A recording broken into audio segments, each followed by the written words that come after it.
My search led me to the study of the spiritual forces with which all of us are blessed.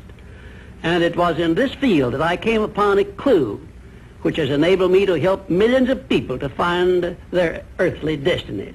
I want to describe my discovery in the simplest terms possible, because it will reveal to you why it is true that whatever the mind can conceive and believe, the mind can achieve, regardless of how many times you may have failed in the past or how lofty your aims and hopes may be.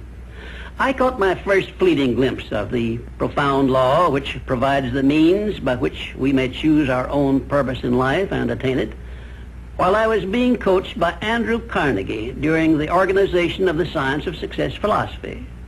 I had just finished telling Mr. Carnegie that I feared he had chosen the wrong person to give the world the first practical philosophy of personal success because of my youth, my lack of education, and my lack of finances. Well, at this point, Mr. Carnegie delivered a lecture that I shall never forget, because it changed my entire life and paved the way for my helping to change the lives of millions of people, some of them not yet born.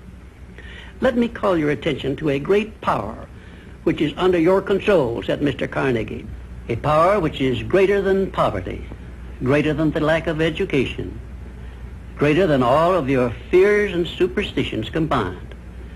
It is the power to take possession of your own mind and direct it to whatever ends you may desire.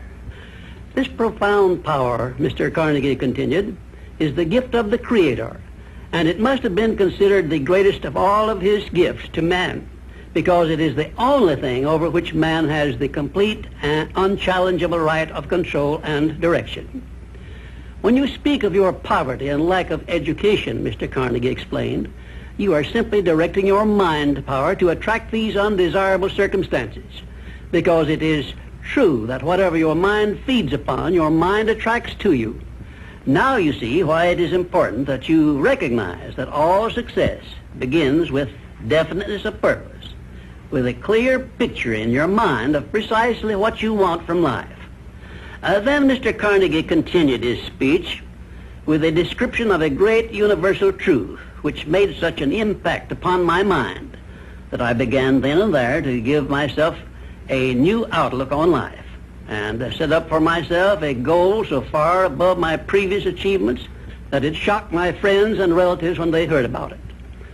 Everyone, said Mr. Carnegie, comes to the earth plane blessed with the privilege of controlling his mind power and directing it to whatever ends he may choose.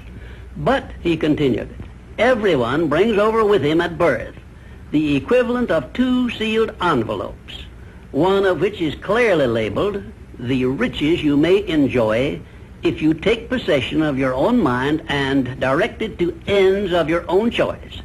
And the other is labeled, the penalties you must pay if you neglect to take possession of your mind and direct it.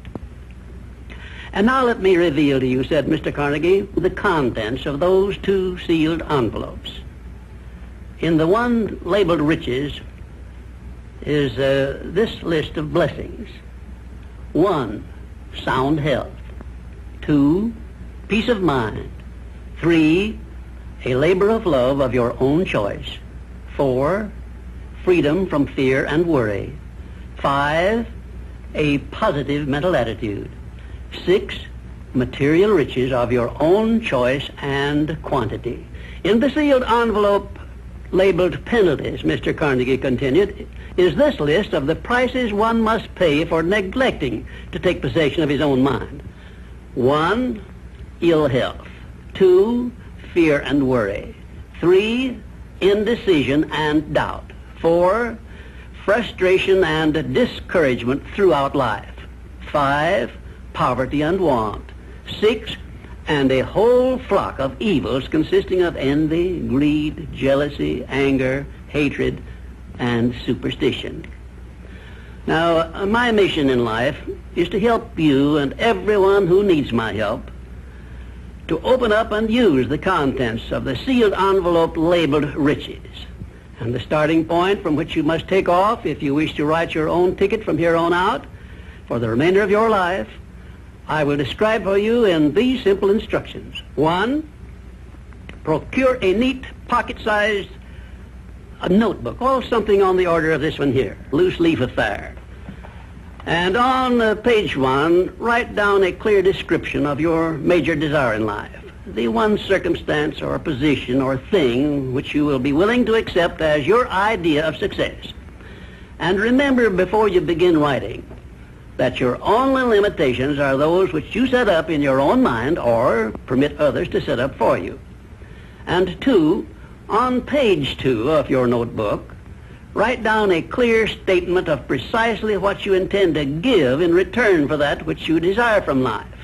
And then start in right where you stand now to begin giving. And 3, memorize both of your statements, what you desire and what you intend to give in return for it, and repeat them at least a dozen times daily. And always end your statements with this expression of gratitude for the blessings with which you were gifted at birth. I ask not, O divine providence, for more riches, but more wisdom with which to accept and use wisely the riches I received at birth in the form of the power to control and direct my mind to whatever ends I desire. If you are not too successful or self-satisfied to accept and express this profound prayer, if you accept it and express it in the same spirit of humble sincerity in which I pass it on to you, a new and a better world will reveal itself to you. A world in which you will see reflected the circumstances and the things which you yourself have created. And now let me close this, our first visit, with my favorite expression of gratitude.